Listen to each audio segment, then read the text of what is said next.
So you mentioned like 17, 18, 19-year-old testosterone, egos, insecurities, and now you're thrust into the world of fame, international fame, relatively quickly.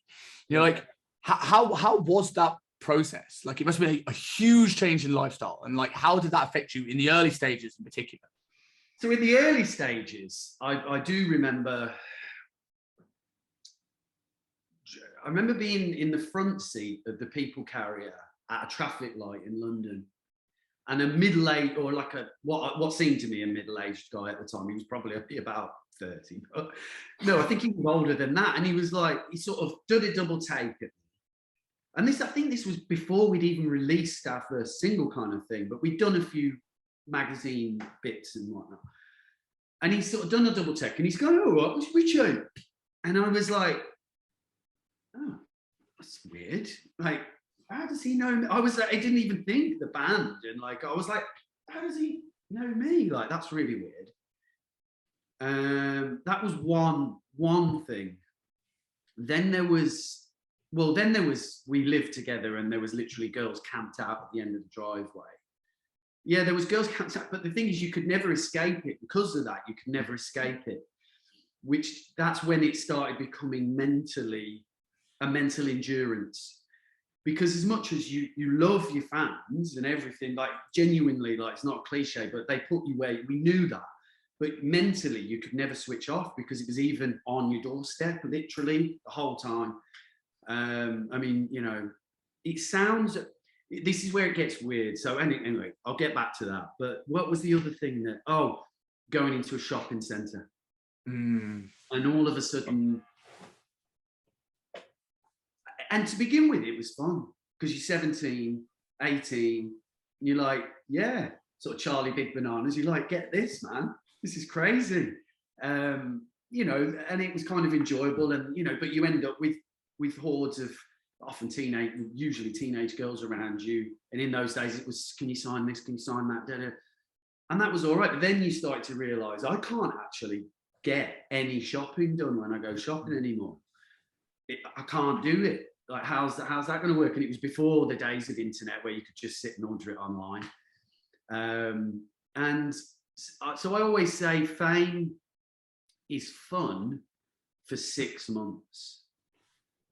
And then, you know, then I used to say, I wish it had an off switch. I wish I could go to a restaurant and turn it off, or even, especially when you are emotionally and mentally exhausted, and all you want to do is pop to the local store and get a pint of milk or whatever. And, you know, you're constantly being pointed at, shouted at.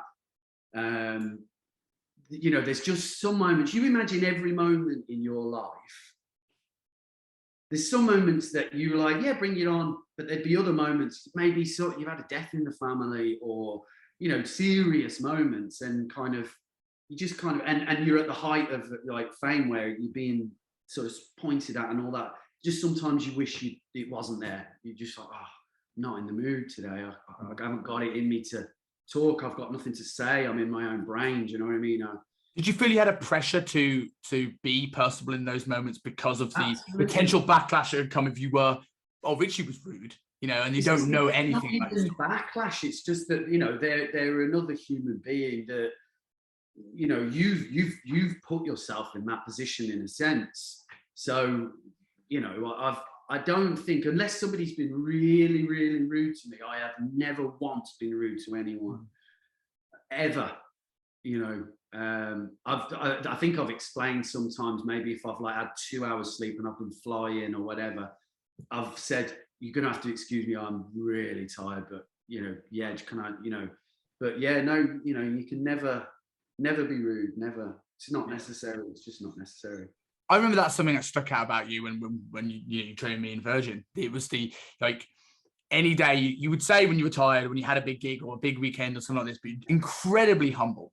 Like, talk about, like, for a person who's thrust into fame at a young age, no ego, like, not gone to your head whatsoever. No. You know, something you held very much close to you throughout this process. Was there times where it sort of went that way, or have you always managed to stay quite level-headed through the process? Oh, I'd say it was a roller coaster. As far as level-headed, yeah, there's certainly been an element of level-headed, and I think it was easier in that, as much as it was an interesting dynamic in the band. We were all from working class backgrounds, essentially, working class parents, and so if anyone did start to get a bit whatever, the rest of us would shoot them down anyway. Who you like, Tupac? Do you know what I mean? Or like, do you know what I mean? Like, so yeah, in that sense, we keep each other down to earth, and stuff like that. So yeah. But to me, the band, and this is what people don't. It's a tough thing to explain, because it was such an amazing experience, jamming with Queen, opening the Brits, and it sounds like a dream, and it was. But it was also a mental and physical endurance test, because as a band, and I'm not sure there's ever been, like, this has ever happened before, but very early on, from the first single, the USA, because the Backstreet Boys had started hitting in America, Arista Records instantly were looking for a band of a similar nature to promote. We were just taking off, or about to take off in the UK, so they got straight on the phone. Then you had getting over to Asia, Australia, and everything, and then the rest of Europe. So within 2 years, they tried to get us to break the whole globe in one hit. And quite honestly, I mean, they don't, it's not like it's regulated time, what they kind of expected of us was, when you think about it, it was ridiculous. It truly was ridiculous, but that took its toll on us. And and actually I saw a man called Richard Griffiths, who was the head of RCA Records Europe when we were signed. So he was kind of like Cowell's boss.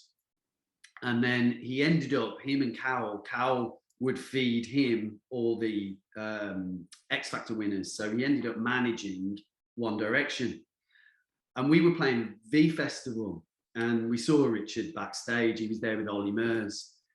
And, we went up and we said, hey, how you doing? And we were like, oh, because we really annoyed the record company. Like, we really pissed them off, man. And, but, we were like, hey, Rich, and he was like, oh, guys, how you doing? You crazy cats. And we were like, and I said, because I'd been seeing One Direction, and I sort of watched their journey from afar a little bit, sort of with interest. And I always thought, they've been going a few years now, but they still look fresh. You see some pictures of us, even in proper shoots, and you can see we look absolutely cabbage. Like, you can't hide it. We look tired. And I said, how do you do that? And he said, look, I've got a confession to make. We learnt from your generation of bands, and we learned how far to push people before they break. We learned what their breaking points are. And so, and I can't remember what the formula was, but it was like, if they do a month on, if they go and travel and they do a month working, we give them 2 weeks off. So they do a month intense work, they have 2 weeks off, they go home, they see their folks, we had 2 days off in 1 year. Yeah. Including Christmas. Hey guys, thank you very much for watching the podcast. If you're like me and like to binge watch podcast episodes, click here for our most recent episode. And if you enjoy the show and want to be updated when new videos come live, click here to subscribe to the channel.